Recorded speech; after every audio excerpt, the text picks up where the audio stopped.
अब आपको अपने देश की राजनीति के बारे में बताते हैं। हमारे देश में आज अरावली पर बड़ी राजनीति हो रही है। अरावली पर्वतमाला में खनन के लिए नए नियमों को लेकर देश में बहुत बड़ा विवाद है। सोशल मीडिया पर लगातार अरावली ट्रेंड कर रहा है।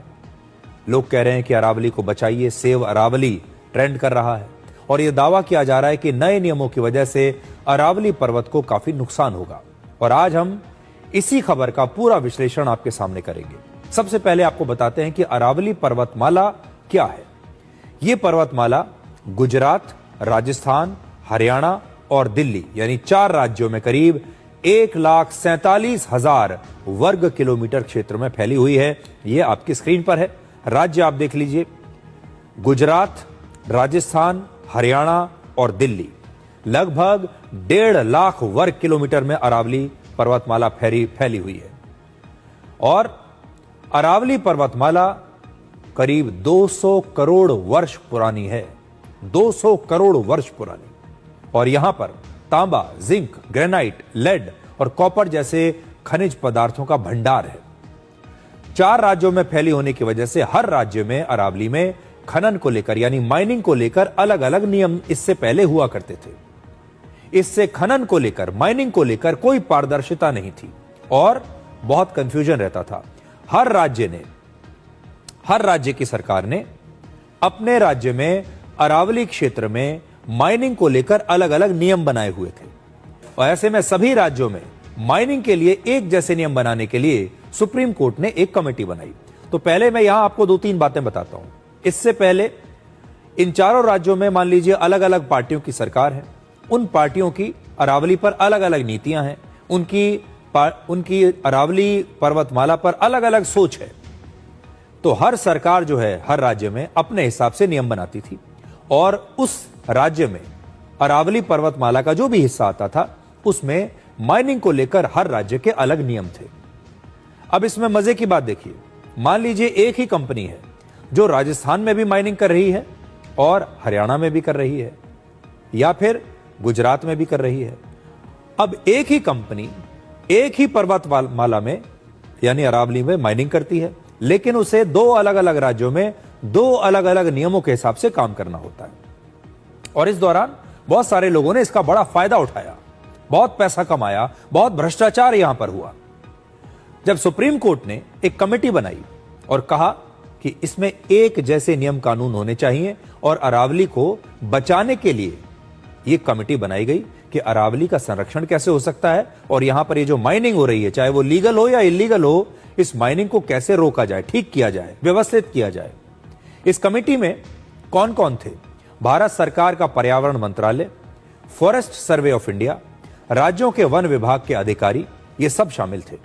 सुप्रीम कोर्ट ने अपने प्रतिनिधि को भी इस कमेटी में शामिल किया और इस साल इस कमेटी ने सुप्रीम कोर्ट को अपनी सिफारिशें सौंप दी, जिन्हें सुप्रीम कोर्ट ने इसी साल नवंबर में मंजूरी दे दी।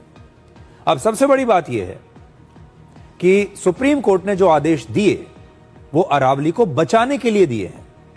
सुप्रीम कोर्ट की तरफ से गठित कमेटी की 2 सिफारिशें यहां पर सबसे महत्वपूर्ण है।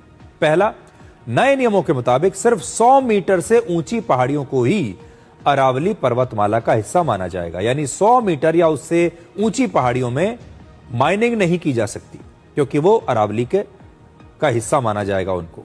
दूसरा, 100 मीटर ऊंचाई वाले 2 पहाड़ों के बीच की दूरी 500 मीटर से कम है तो उस पूरे इलाके को अरावली पर्वत श्रृंखला माना जाएगा, यानी जो उन दोनों पहाड़ों के बीच में जो 500 मीटर की जो दूरी है, वो जो इलाका है पूरा, चाहे वो खाई के रूप में हो, चाहे वो जमीन के रूप में हो, कैसा भी हो, उसे अरावली पर्वत श्रृंखला का हिस्सा माना जाएगा और वहां भी माइनिंग को मंजूरी नहीं मिलेगी। अब सरकार का कहना है कि इन फैसलों की वजह से अरावली पर्वतमाला का करीब 90% क्षेत्र संरक्षित हो जाएगा। अरावली पर्वतमाला के सिर्फ 0.19% हिस्से में ही अब माइनिंग होगी, यानी यह हिस्सा केवल अगर आप कैलकुलेट करेंगे तो 278 वर्ग किलोमीटर के आसपास का यह हिस्सा बैठता है जहां पर माइनिंग हो सकती है। सुप्रीम कोर्ट की कमेटी के 2 और बड़े महत्वपूर्ण सुझाव हैं।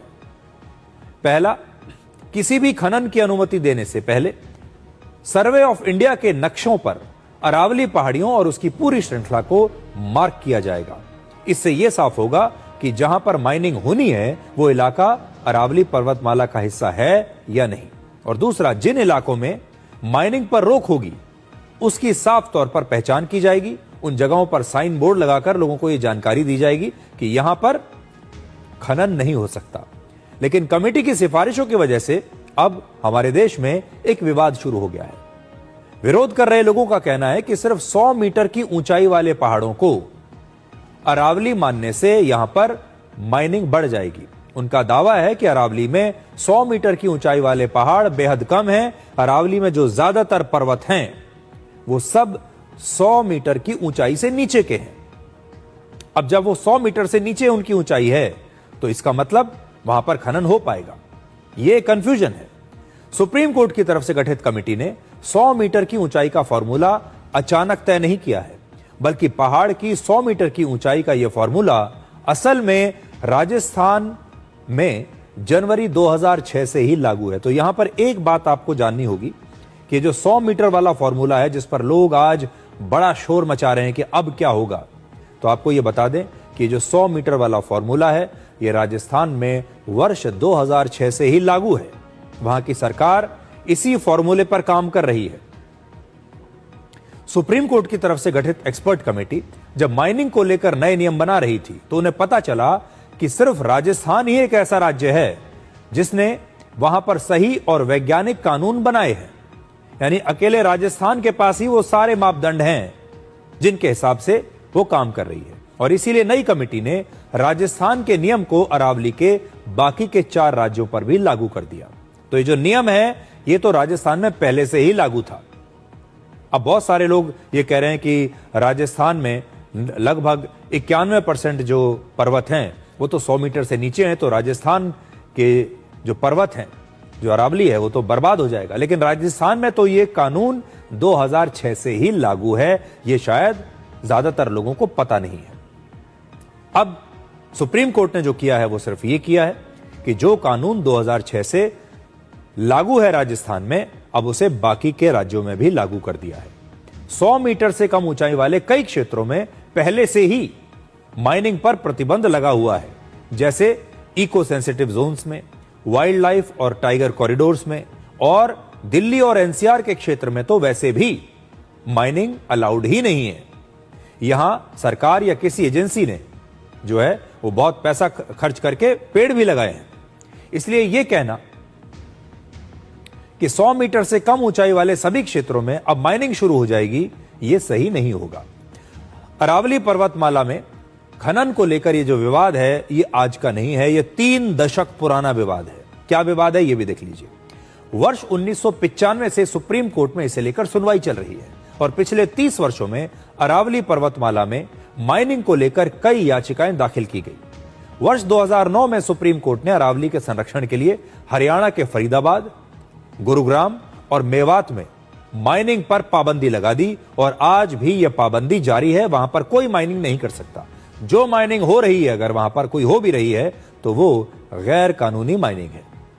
अब सुप्रीम कोर्ट ने अरावली पर्वतमाला में माइनिंग को लेकर सारे राज्यों में, पूरी पर्वतमाला में, दिल्ली से लेकर हरियाणा, राजस्थान, गुजरात तक एक जैसे नियम तय कर दिए हैं। अब यह नहीं होगा कि जैसे जैसे आप राज्य में अलग अलग गए और वहां कानून भी अलग अलग होगा।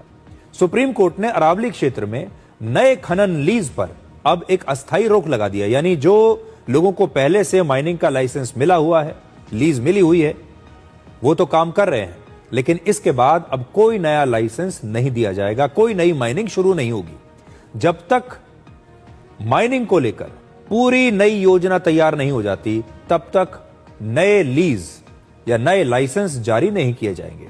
इस समय जो खनन हो रहा है सिर्फ वो ही जारी रहेगा, लेकिन उस पर भी पर्यावरण के सख्त नियम लागू रहेंगे, चाहे वो कहीं भी हो रहा हो।